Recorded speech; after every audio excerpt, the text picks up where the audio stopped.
Hi, and welcome to Socially Distanced Voting. We are 63 days away from Election Day, and with a once-in-a-generation pandemic on our hands, I can promise you the November election will be unlike any in recent memory. Hi, I'm Matthew Weil, and I'm the Director of the Elections Project at the Bipartisan Policy Center. BPC has long been involved in improving the voting experience through policy change. That extends back to the 2013 Presidential Commission on Election Administration, through the BPC Task Force on Elections, which was composed of 21 state and local election officials from across 17 different states. That task force, which got to do much of its work when we were still able to be in person, released its report, Logical Election Policy, in January of this year. Our hope was that this report would lead to policy change over the next several cycles. However, the pandemic has forced many changes to voting this year.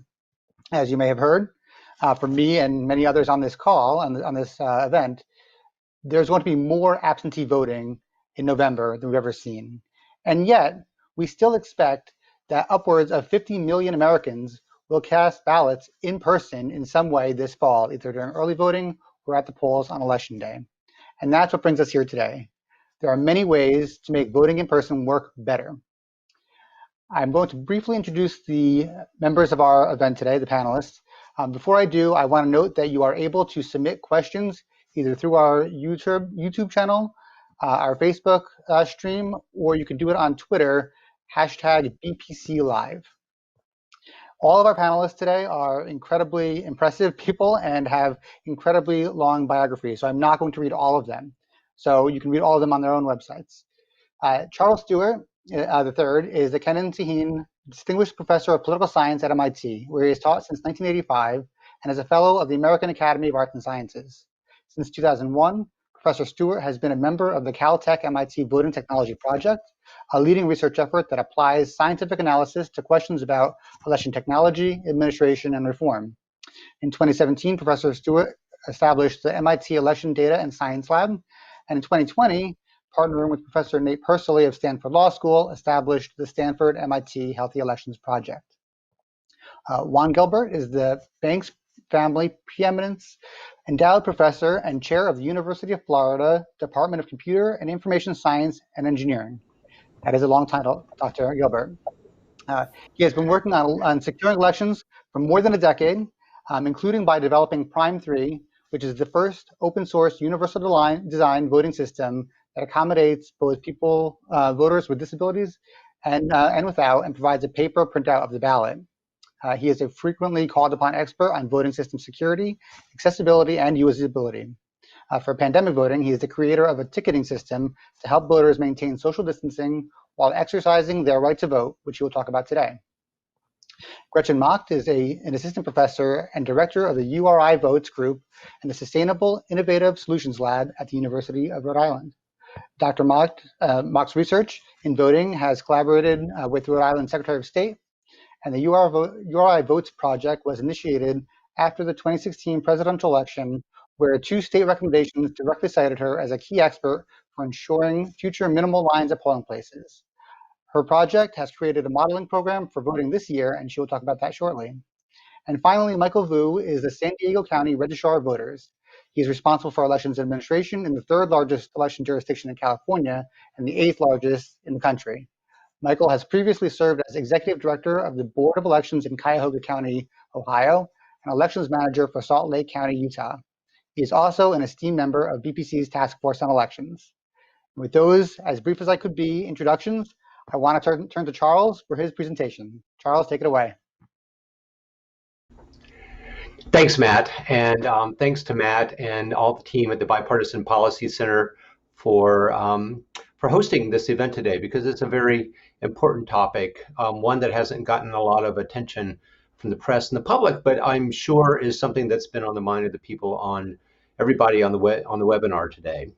So without further ado, because we want to get to questions and some semblance of a discussion, let me say a few introductory words and then point out some tools that we have hosted at the Healthy Elections site that can help with issues of basically re-engineering elections to manage in-person voting during the pandemic.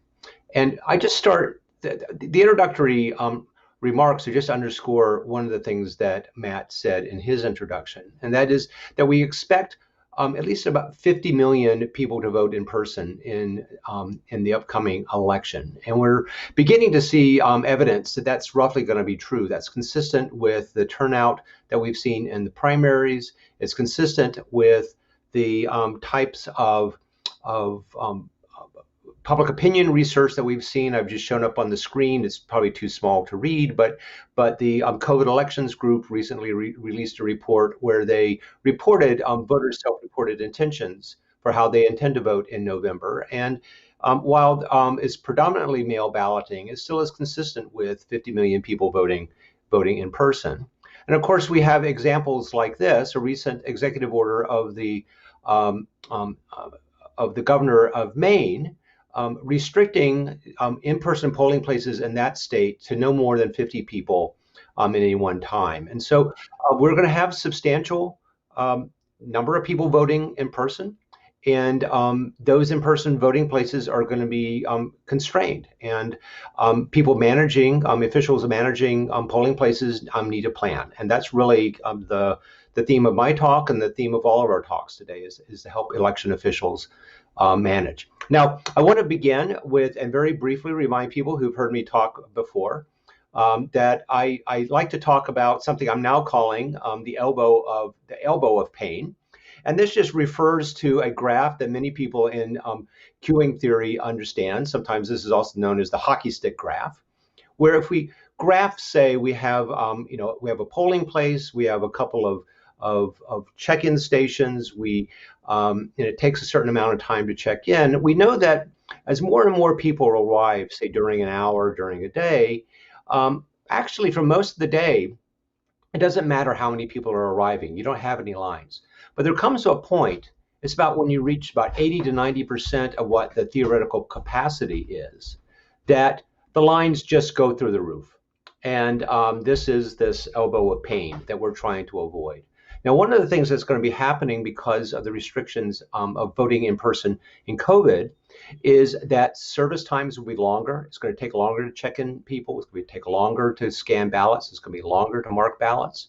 So that's one thing. But then also, as I said before, there's going to be restrictions to how many polling check-in stations or voting booths you can have. And so the consequence is that this elbow of pain is going to arrive much faster.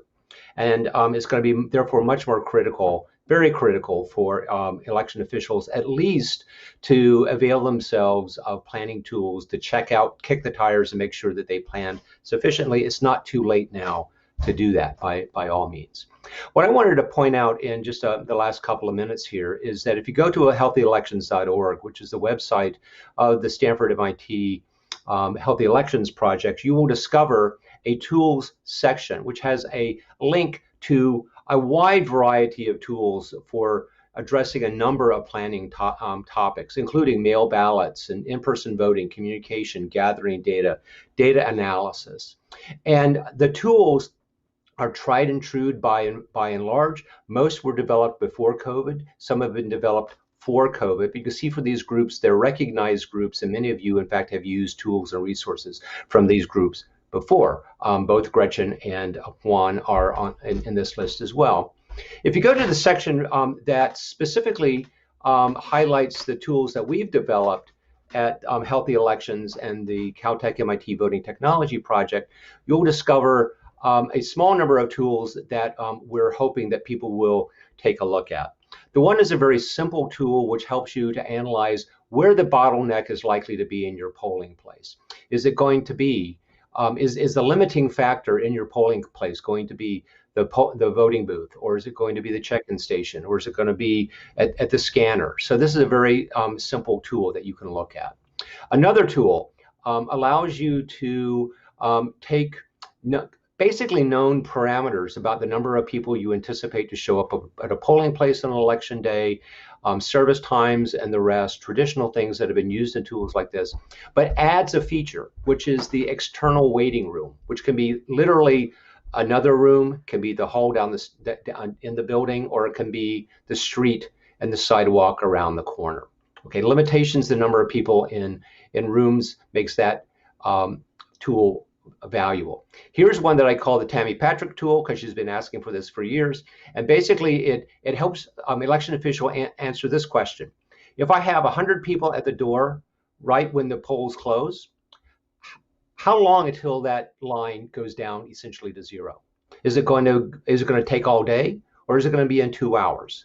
And that's the type of question that this tool is trying to allow people to look at. And then finally, we have the tried and true Steve Graves tool, which was developed for the President's Commission on Election Administration, and you can use that as well.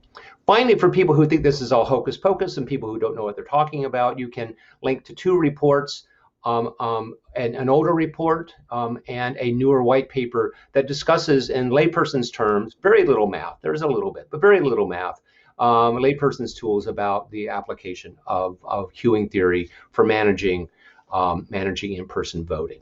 So there you have, there's a lot more to talk about, but I encourage you to ask questions here, get in touch with me at MIT, and we're always happy to talk to local officials and state officials about the application of these tools and the tools of our collaborators. So thanks. Thank you, Charles. I'm next going to turn to Michael Vu, who is our election official representative on this chat. Michael's run elections in several different states, and I'm sure this is a still unique experience for you. So tell us what you're doing this year and what you've got to share with our group. Thanks so much, Matt. Let me just first off by saying there's no hocus pocus when it comes down to this upcoming election. It's going to be coming to us in a short 64 days here. And it's really not just a short 64 days, but in 35 days, we're going to be sending every one of our registered voters here in San Diego County a mail ballot. So let me go ahead and go straight into my presentation as the practical side of all of this and how it's going to come all together for us here in San Diego County. But before I do that, let me just talk about what the pandemic means for us and kind of step back a little bit and show you some data as it relates to San Diego County. Now, as we were approaching the March election, this is the data that you should see here, is that the pandemic has affected us primarily in two respective ways. Normally, as we were anticipating conducting this upcoming election, we would have approximately 1,600 neighborhood precincts, as well as approximately 9,000 volunteer poll workers that we would need to recruit to prepare for the election. But as we saw from the pandemic is that as we looked at our data from the March election, where we had 1,548 precincts, you can see here is that we have major impacts when it comes down to uncertainty in the total number of poll workers that we could recruit, as well as the respective polling locations.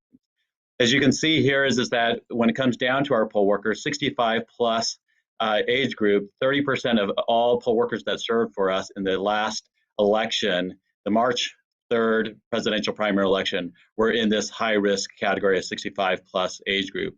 But it just doesn't stop there. If you look at the other side of the spectrum, we have a number of folks that serve as a poll worker who fall within the 16 to 19-year-olds, our high school poll worker program. And normally we have approximately anywhere from 1,500 to 2,000 of those individuals to serve in some capacity for us. But those individuals now are distance learning from home. And so we have been greatly impacted with our ability to conduct a neighborhood polling place. And as we can see there is that of the 1,548 precincts that we had during the March 3rd election, we had over 60%, nearly 70% of our polling places reporting to a private facility, whether that's a neighborhood garage, at least in California, where it's nice and sunny, that you can actually use a garage, to pizza parlors and just various small businesses. But we know that those may not be suitable any longer for social distancing requirements, as well as the uncertainty of use. We saw, although we didn't have to really get through the election under the cloud of a primary election, under the cloud of the pandemic, well, what we did see is a number of our colleagues from across the entire country where they had to conduct an election under the pandemic, and saw a couple of private facilities that were effectively pulled underneath them in their ability to conduct the election and created potentially voter confusion. Here we needed certainty. Certainty is our bread and butter when it comes down to elections, and most of those who are listening in, there are elections administrators like myself know that we are an event-driven organization that needs certainty in all that we do and need years, if not months and years, to plan out for an election that we're going to have. So let me go to what California has done. As you can see there in the purple, 100% the governor has issued 2 executive orders. All registered voters, all active registered voters will be receiving a mail ballot in this upcoming election. He provided a 3rd option to the existing law, which is option number 2 there in purple, and then made voter education a requirement across the entire board. There's always been voter education a requirement, but much more robust. In March, as you can see there, is that we conduct an election in a neighborhood polling place format. And with 1,548 precincts, nearly 9,000 poll workers needed to be recruited. We had approximately 62 mail ballot drop-off locations that we had across a 7-day period.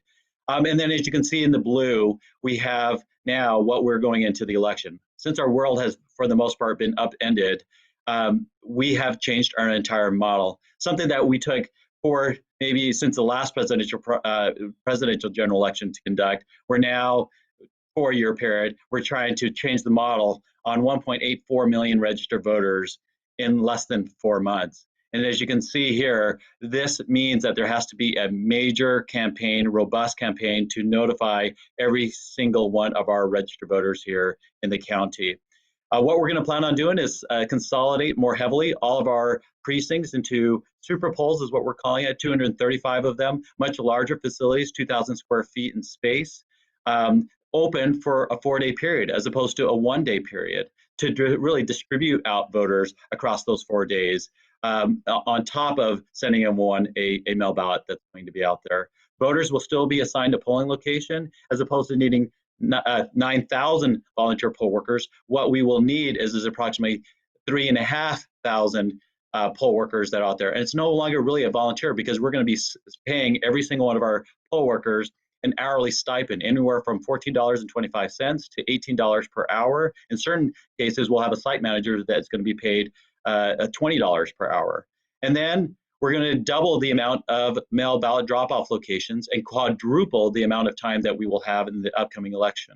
And then we're launching into the most robust election campaign that we will have ever conducted here in San Diego County to inform every single registered voter that's out there. And so I want to show you what our priorities and goals are. Effectively, there's 2 things. How do we balance and prioritize everything you know about an elections office: integrity, accuracy, transparency, security, all of those, and then coupling it with providing a healthy and safe environment. And then bottom line is to inform all of our registered voters here about fewer locations running for a longer period of time, as well as that every single registered voter is going to be receiving a ballot. And then finally, I want to show you our mailer that we're going to be sending out, that we have sent out to every single registered voter within our county, to give a primer of what this election is going to look at. Verify your residence address and mailing address to make sure that there's no delay in your mail ballot getting to you. You'll also do a level of list maintenance as well prior to sending out the mail ballots. And then what you see here is effectively what our polling place layout is going to look like. On whole, we're going to have approximately 8,000 poll voters going to each location, 2,000 square feet, as I mentioned, 15 poll workers as opposed to our normal 4 poll workers, and then 7 electronic poll books to assist in the workflow, the voter flow, to get voters through the process much more quickly. And then upwards of 23 voting booths. That's voting booths as well as 7 ballot marking devices on average. And then our Vote Safer San Diego logo. This is effectively what our campaign revolves around, is our Vote Safer San Diego in the county. Not only by voting your mail ballot is what we're impressing upon voters as part of the safer way of socially distance, but also to get the word out there about how this election is impacting them. With that, I'll turn it back to Matt. Thank you, Michael. And I have some questions for you. I want to encourage everyone to make sure that as you have questions popping into your head like I do, make sure you put them in the chat in YouTube, on Facebook, or on Twitter using hashtag BPC Live. Dr. Gilbert, I'm going to turn to you now. Okay, thank you, Matt, and thanks everyone for tuning in. What I've worked on begins with an observation, which was with COVID and this pandemic, I watched the primaries, in particular Wisconsin, where there were long lines forming and people were concerned about their health. And later we found out there were people who actually became sick as a result of going to vote. And so I came up with this idea on how to allow people, if they have to vote in person, how do you mitigate and navigate that arena where I got to vote in person, and if there's a line, what am I supposed to do? So I came up with this idea. It's called inline ticketing. So I'll walk you through the scenario of how it actually works. So the poll workers, so we're gonna use Michael as an example. So let's say San Diego has one of those locations and a line is starting to form. But before that, the election began, Michael's staff went out and they purchased a computer or a laptop, a printer, and a QR code scanner. And then they downloaded this inline ticketing software, which I'll come back to. And if a line's starting to form, what Michael's staff would do is they would look not necessarily at how long the line is, but they want to get a measure of time of how long it takes a person to leave the voting area or enter the voting area. In other words, what's the amount of time the line moves by one? And that average amount of time, let's say, is, 5 minutes. So what happens is, as a line is forming, the poll workers would say, look, there's 20 people in line. Average time of waiting is going to be 5 minutes. Give me 20 tickets. And what the system would do is print out 20 tickets in English and Spanish with a QR code that says, please return at a particular time. And it tells you that this ticket will expire at a certain time as well, that's specified by the poll workers. So they may have a 10-minute window to come back. So then you take these tickets and you hand them out in order of the people in line. So what is this doing? Well, essentially we're creating a virtual line. You're holding your spot in line. So now you can take your ticket and walk away. I like what Michael was showing where you could have, what Charles was showing where you could have separate rooms, Charles. So people could go to another room, they could spread out. They don't have to stand in line next to someone. And they disperse, they come back at their time, you scan it, it says, good, you're back on time. Then at that point, you verify the person's identity or however you verify them to vote, and then they go vote. And again, this software is free. I created it to run on Mac and Windows. And the goal is to empower people, like what Charles was saying with the Healthy Elections Project, empower people to have tools at their fingertips that they can utilize to have confidence in their vote, to plan their vote, and to do it safely. And you can go to inlineticketing.com, inlineticketing.com, and you could read it, see a demo, and download and use this software. Again, it's free. So that's my contribution to try and help keep people safe and voting in person this November. Thank you, Professor Gilbert. It's very interesting. And again, I have more questions for you as well. Professor Macht is going to talk about her program. I've been a big fan of yours for a long time on how you are doing line management. Obviously, BPC's been involved with line management and Charles before, but we love your program and we want to hear about what you're thinking when it comes to pandemic voting. Sure. Thank you very much, Matt. So if we could bring up the presentation here, I wanted to share with you a little bit about what we are looking at with respect to layout and what that means in voting facilities, as well as flow. So if we go to the next slide, please. So if we look at socially distanced equipment, so if we're looking at how to plan the layout of an in-person voting location, not only do we have to consider where people are standing so that they feel comfortable in their own space, so a 2-foot by 2-foot voter space, but a socially distanced ring that starts from the edge of that space that is 6 feet. So you can see that by the pale red ring. And then once you have somebody who's standing in that voter space, then we're concerned about where they are standing. So how does that look with respect to a ballot marking device or a voting booth or an optical scanner, or how that looks with respect to checking in and how that overlays with somebody else's socially distanced ring at check-in.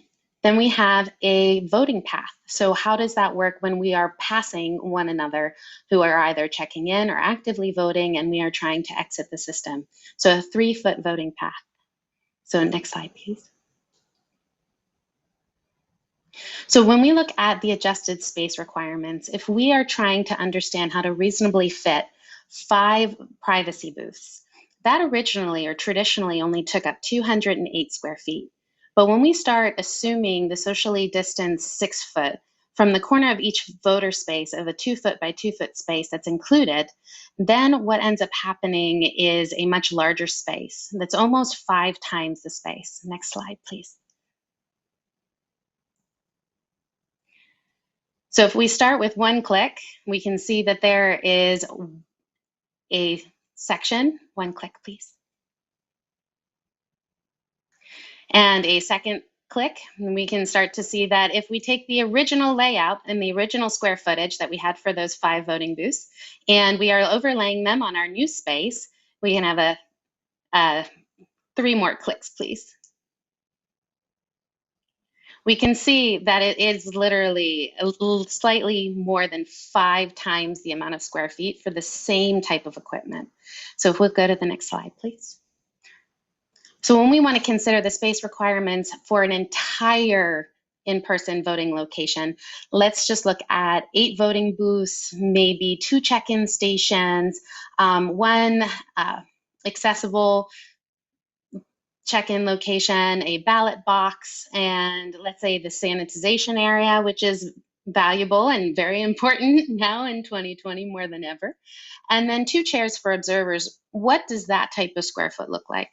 And this is where we can have the same amount of equipment, but we can have very different amount of square footage, especially when we start looking at where we are putting things, what are we allowing in terms of overlap. So you can see our socially distanced circles and where they are overlapped based on those locations, as well as the unidirectional flow of the space. So change where people enter and exit a system, but we can sure as hope try to plan it so that it's safe and as comfortable as possible. And please note that we are not assuming partitions or plastic or acrylic panels. We are simply just trying to look at it with, if we only have the ability to take this equipment and put it in a location, this is what we are able to work with. So if we can go to the next slide, please. So we have a few various examples here. So a very straightforward polling location where this is an elementary school gym. So we have on top the plan view, and on the bottom we have the 3D view, and we can see that even with the traditional layout and the socially distanced layout, we have 2 check-ins in both locations, and that is quite successful. When we get to voting booths, we only minimize about, we don't actually minimize at all. Oh, yes, I loved my team. What they were able to do is reassess the layout and actually fit 2 additional voting booths in the same square footage, just based on taking that and rearranging where we can assign check-in and check-out. So the next click, please. And then we have really challenging locations, such as a city hall, where you have chairs that you are unable to remove. And I know that sometimes, we have thought about going in and removing them ourselves, but we know we are unable to do so. But we still have to figure out what it means to put those 2 voting booths on the socially distanced side of that city hall, and what that means in terms of layout, and what that means in terms of the unidirectional path. So still having everyone walk around those seats that we would prefer to move. But even then, we still are able to fit a single check-in, and we only reduced the voting booths by 2, which is quite successful, especially given such a restricted location. And the next, please. The next one is a much larger location. This is an auditorium where you can literally go and play basketball. This is at a local community center. There's a stage up there that you can, this is probably around the corner for some of you, or some of you have some of these super locations that you're considering. We are able to fit, 8 check-ins at that location. However, we significantly had to reduce the ballot marking devices by a third in order to fit it in that space and still have unidirectional paths. Because this original station was established based on having bidirectional paths. Voters could go where they wanted, and they could exit the way that they wanted, and they could exit whatever door they wanted. However, with the restrictions that we have that are unprecedented, as I'm sure you are all very aware, that did reduce the ballot marking devices by a third. So next, please. We have a library. So this is where the space did become, even though this is a medium-sized space, and a lot of us are concerned about the cozy spaces or the super large spaces in terms of dynamics and layout.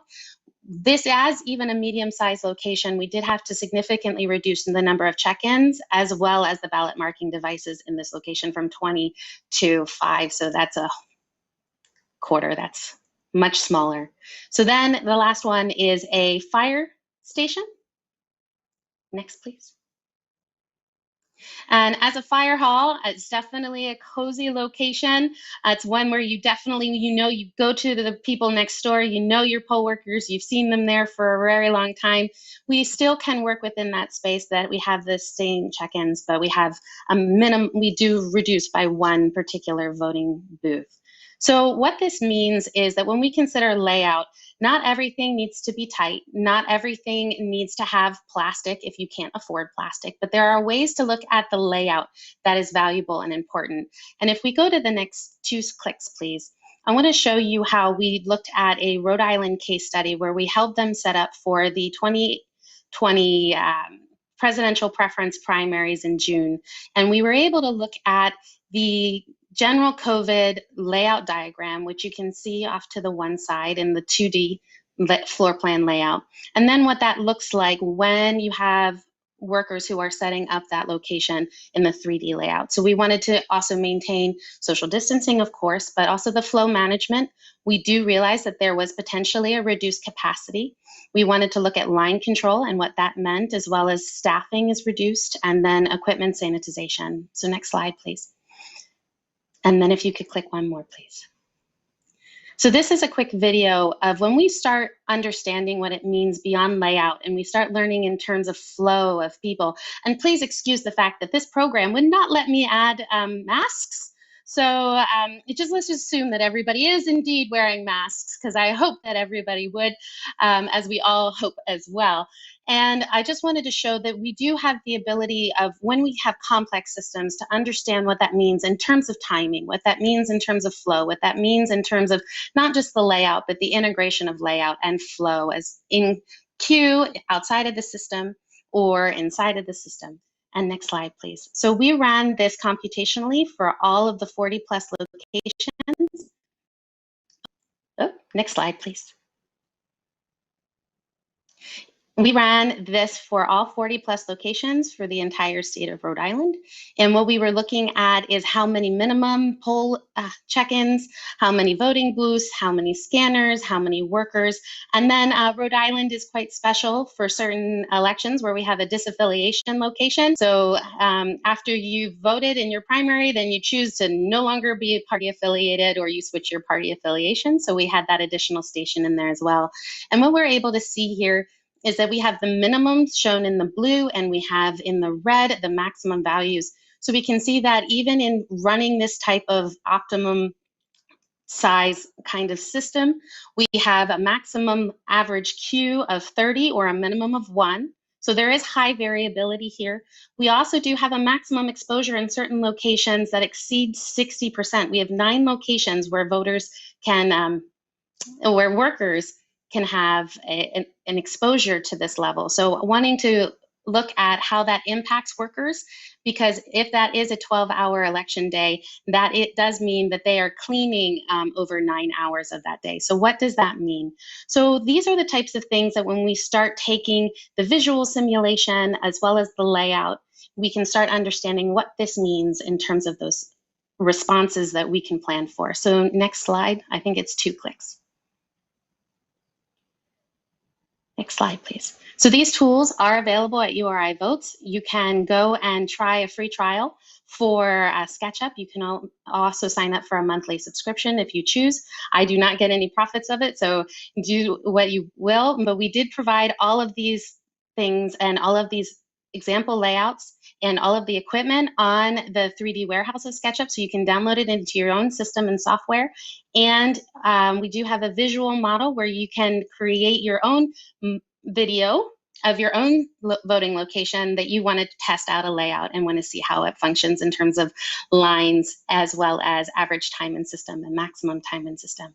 So thank you very much, and I really appreciate your time, and I really look forward to the discussion. Thank you. That was great.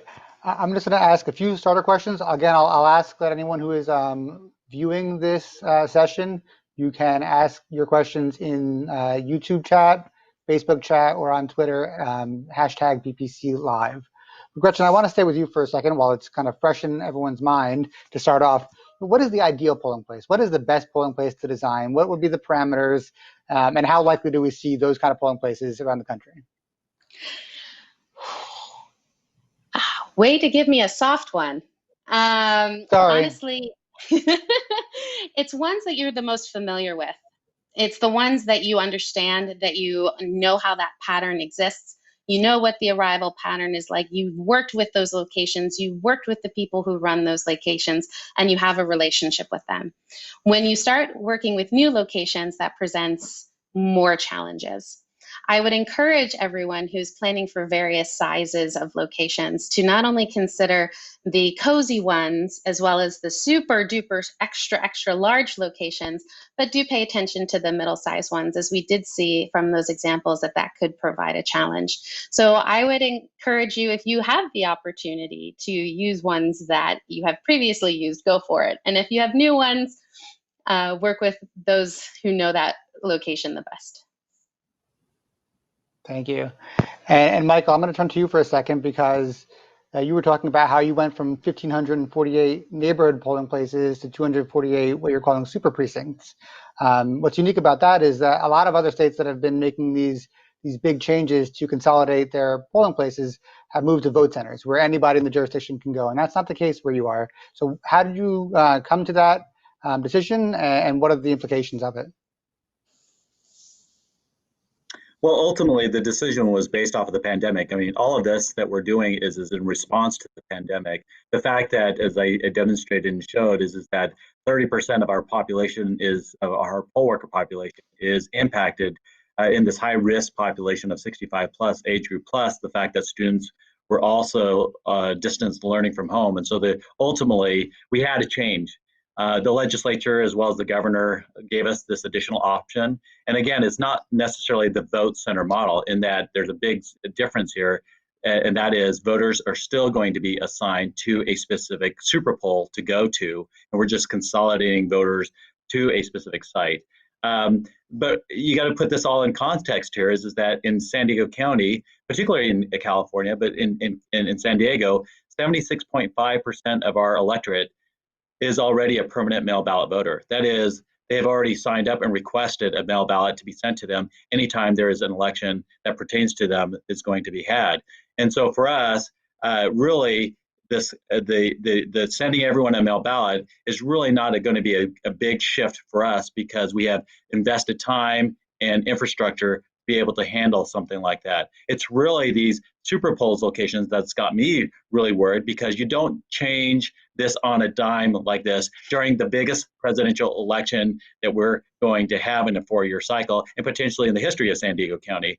Let me just answer the question that you had asked earlier. For us, our ideal was no less than 2,000 square feet. Transportation corridors has to be considered. Public facilities was a must-have, not private facilities, but public facilities, because once we were able to secure them, they're secure for the life of the election, as well as the time frame that we need them, not just for one day, but upwards of a 6-day period of getting these respective sites. And of course, we're looking for open layouts, nothing that we have to worry about chairs. Gymnasiums, so recreation centers, community centers, school multipurpose rooms and cafeterias. All of our school districts and their superintendents have really come together as a community for us to be able to identify these respective locations and secure them and be able to use them on election day.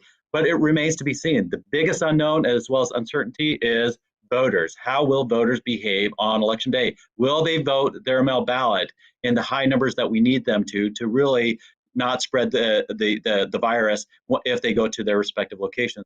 But certainly the legislature has stepped in by allowing these locations to be open for a 4-day period on top of all the other 125 locations that we're going to have for mail ballot drop-off locations, as well as the 235 super poll sites that we're going to have. Thank you for that. Charles, I wanted to talk about the elbow of pain, because you can't put elbow of pain into a slide and not expect that you're going to get a question about it. So you talked about the theoretical capacity of polling places and how it's going to shift leftward this time. How are election officials supposed to know what their theoretical capacity is for every polling place? And also, can you speak a little bit about why bottlenecks would happen at different spots in the process, not just check-in?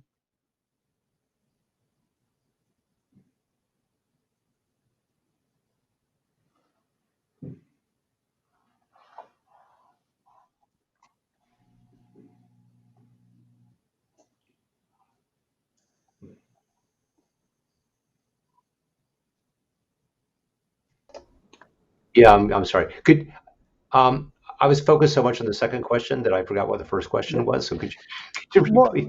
More about how election officials should know what their new theoretical capacity limits are for every polling place or vote center that they're going to use. As you noted in your presentation, it's likely to shift leftward. So why that is, how they could know about it, and also why bottlenecks appear at different places.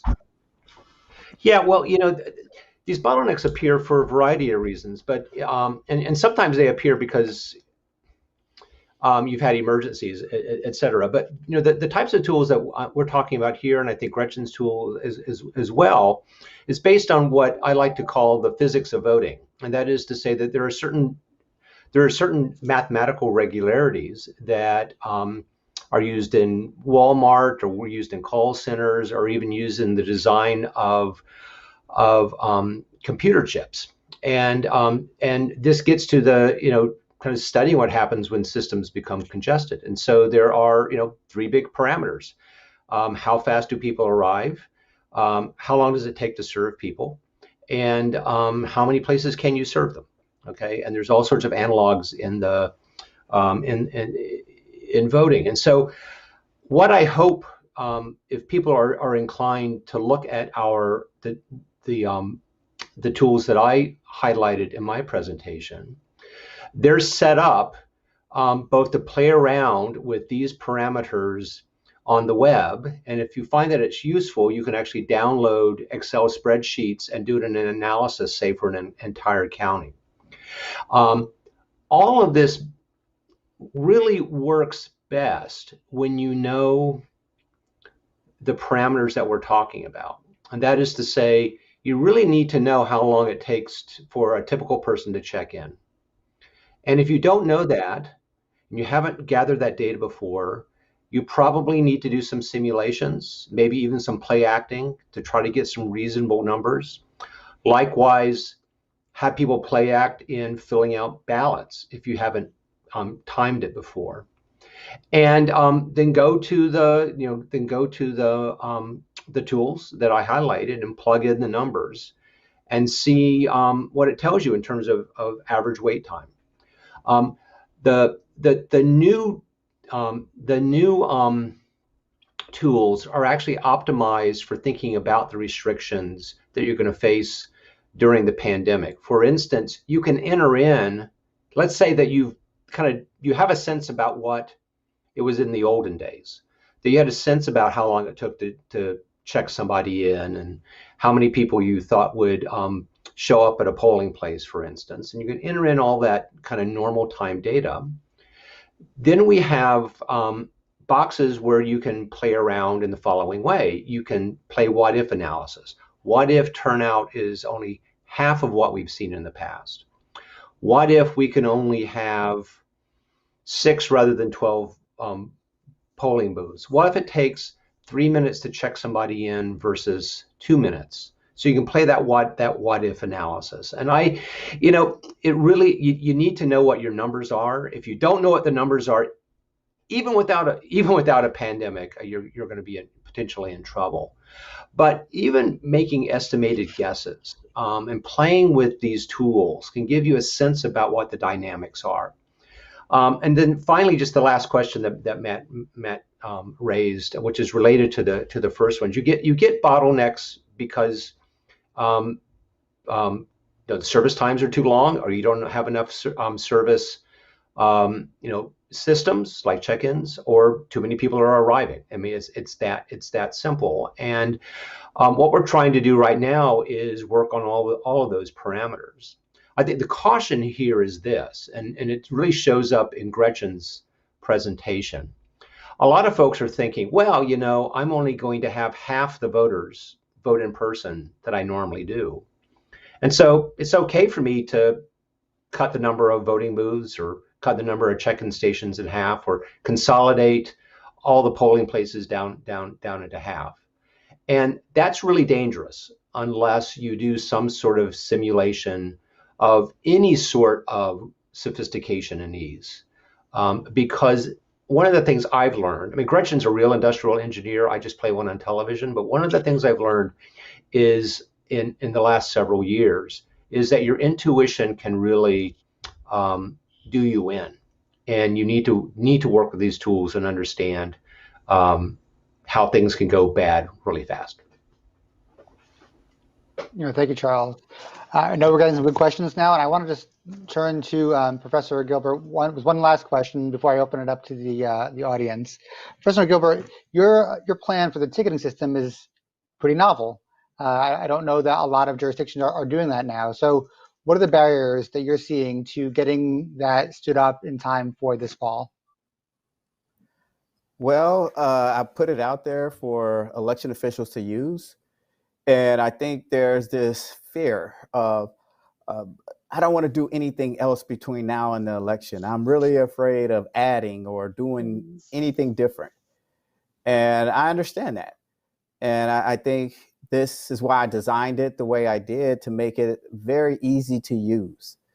It's not designed for someone that, like myself, who's a computer scientist. It's designed for the poll workers. It's designed in an easy way to use and to implement.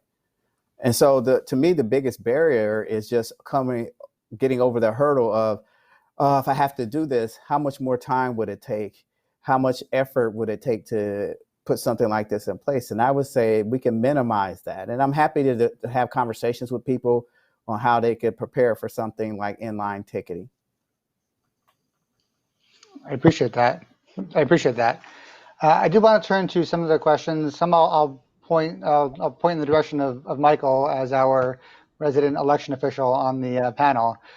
So the first one comes from Philip, who's watching us on the YouTube stream. Philip is asking, how are we addressing the needs of voters with disabilities who are unable to make it to a polling place, but are also unable to use mail-in ballots? Well, for the state of California, we had to introduce, for the very first time in the March presidential primary election, a system called a remote accessible vote by mail system. It was really for individuals, people with disabilities, as well as our military and overseas voters. And it was introduced for the very first time across the entire state. Certainly, it was the first time introduced here in San Diego County. But effectively, what that system allows is us the ability to send a ballot via email to the voter. It's essentially a link that they would be able to mark on screen, and as opposed to online. I want to make sure that that's clear. It's on screen. They would then be able to print it out and then send it back to our respective office so we could count. Again, this was born out of, frankly, a lawsuit that came up during one of the smaller elections that a county had conducted.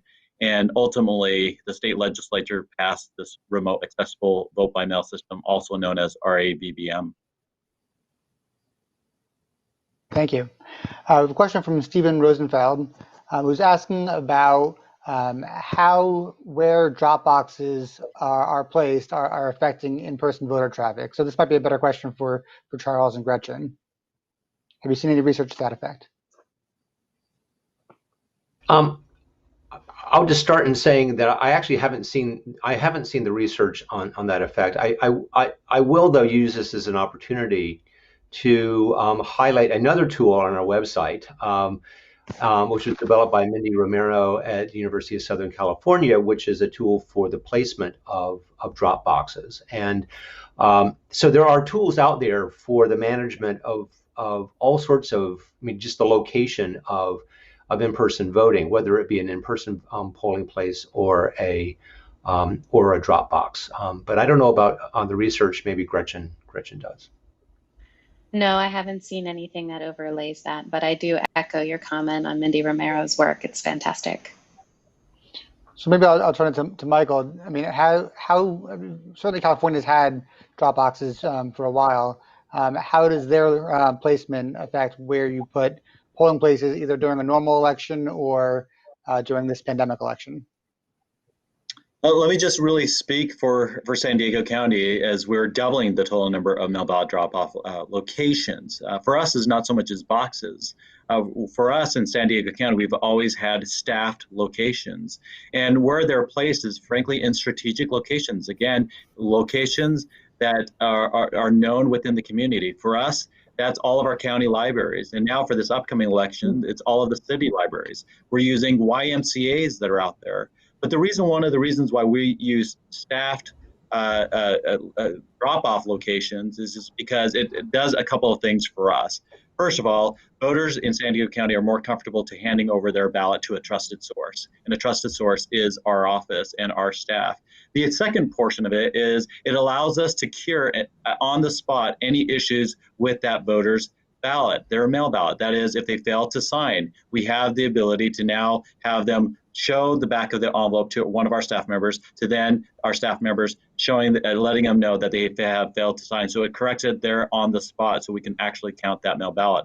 So it does a variety of different things. But yes, as Professor Charles as well as talked about, is that Professor Mindy Romero's tool is great. She's now expanded it to all of those other counties that are not running a vote center model, and similar to for us in San Diego County, the ability to use it. Now, we're kind of really far deep into the election cycle right now to be able to use the tool, but it's giving us some guidance for the public commenting period that we're actually in right now of determining whether or not a site should be moved or not be moved, whether that's a mail ballot drop-off location or one of our super polls locations. So that period is open, as we've publicly noticed, for the voters in San Diego County, the sites that we're going to use for both 125 mail ballot drop-off locations and the 235 super polling locations. So I'm seeing a question from Julian McNeil. I think it's probably in reference to the fact that a lot of what we've talked about right now is that voting in person is going to be a little different, maybe a little more difficult to administer and to experience. And so should election officials, and this can go to anybody, be discouraging people from voting in person in favor of voting more through a mail ballot? Who wants to take that one? I'm gonna look into our election official, Michael. I'm gonna put you on the spot. Let me go ahead and start that. For us, yes, it is. Because if we really think about the pandemic itself, we've got to make sure that we're balancing out the priorities of an election, which we know this is going to be a big election. We know that the turnout is going to be good. In any imagination of where we're at right now, we're expecting 1.4 to 1.5 million individuals to cast a ballot in this election. So for us is, how do we get voters to vote at that mail ballot that we're going to send every single registered voter here in this county as well as in the state? So for us to send a person, if a person wants to vote at a polling location and in-person location, that's totally fine. What we're asking them, though, is use it as an alternative to voting that mail ballot. What are those respective reasons why? It's because you didn't receive your mail ballot, and it's too late to receive one now through the U.S. Postal Service. Because you mismarked your ballot in error, and so you need a replacement mail ballot. For here, us in San Diego County, it's individuals that failed to register on time, and so they need to exercise their same-day registration opportunities, which is registering and voting at a specific site within the 4-day period that they're going to be open. Or because you just demand and want that voting experience at the in-person, because it is tradition. And it's okay to do any of those respective cases. All we're trying to do is distribute those voters as well as provide the workflow and all the necessary personal protective equipment that is going to need to be installed and used appropriately to facilitate a healthy and safe environment. So there's no necessarily deterrence, but again, the deterrence is one thing, it's the pandemic. We've got to make sure that we're not creating crowds of people trying to vote and exercise their fundamental right. If I could just jump in really quickly, I mean, another answer to that is that it may actually be too late to convince voters to do much of anything. What we're discovering in public opinion polling is that voters are actually beginning to make up their minds now about what they want to do. And so I think it's important to continue to message about what the risks are, the opportunities, et cetera. But voters are kind of making up their minds based on what they want to do, and oftentimes not based on what the laws are or the convenience and those sorts of things, which puts someone like Michael in a really difficult spot because he has to be prepared for a lot of in-person, I mean, basically over-prepare for in-person voting and over-prepare for mail balloting in order to make it work. But that's the world we live in right now. I always call it the belt, suspender, staple gun approach. Something will work. Thank you for those answers. I want to end with one question, and maybe it's the most hot button question that we can have for in-person voting in the fall. And it's coming from Linda Santi, and it's mostly about masks and mask mandates at the polls. I know Gretchen mentioned it in her simulation. She didn't have the masks, even though she definitely advocates for it. How can we keep both poll workers, other voters safe if masks aren't going to be mandated? Are there design ways of doing that? Either different rooms, different areas of rooms? What are you seeing in what you've been able to research, Gretchen and Charles specifically? So if you are not going to mandate mask wearing, there are certain things that you need to consider, such as PPE, of course, for the workers, also how you clean and what your cleaning mandate is of the equipment, but also ventilation and the way that in-site voting location is laid out with respect to that. There's some fantastic work that's happening through ASHRAE that is trying to look at the sizes of locations and the square footage of those locations and what you need to consider as a healthy volume of people in a particular space, also based on the ventilation equipment in that. So it does take it to a whole new level of things that people need to consider when setting up those locations.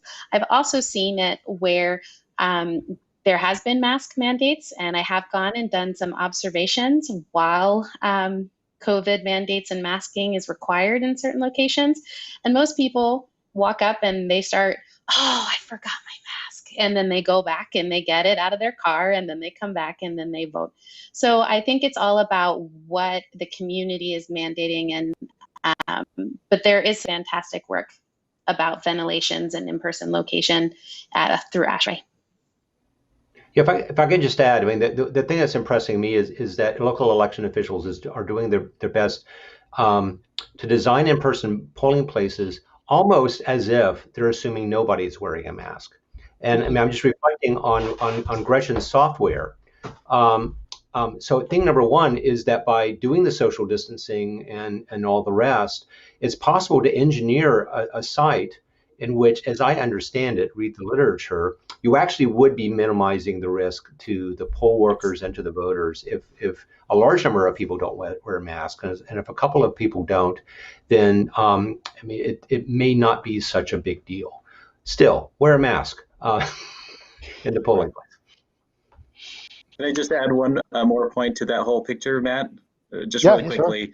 We're working with our public health officers. We've got two of them that we're working with closely with. I was on a 2-hour call, and 1 out of the 2 hours was all about just gloves alone, on the donning and doffing of gloves and whether or not voters should use it. But for here in San Diego County, as well as the entire state, masks are not necessarily going to be required, although we will supply them that. But if a voter comes without a mask inside San Diego County, we're going to have them vote outside or by curbside as well. So that's how we're going to tackle the issue of a person coming in without a mask. And I imagine, Dr. Gilbert, your solution also would work for that situation as well. I mean, put them in a separate area and you can call them back into the virtual line. Exactly. Exactly. Well, I can't sum it up better than that. Exactly. So thank you all for joining us. Thank you to the panelists for joining me today. Thank you for all of our viewers. I want to remind you that you can subscribe to VPC's YouTube page and you can get notifications for more election events, which we'll be having through the fall, but also all of VPC's good offerings. And thank you for joining us today.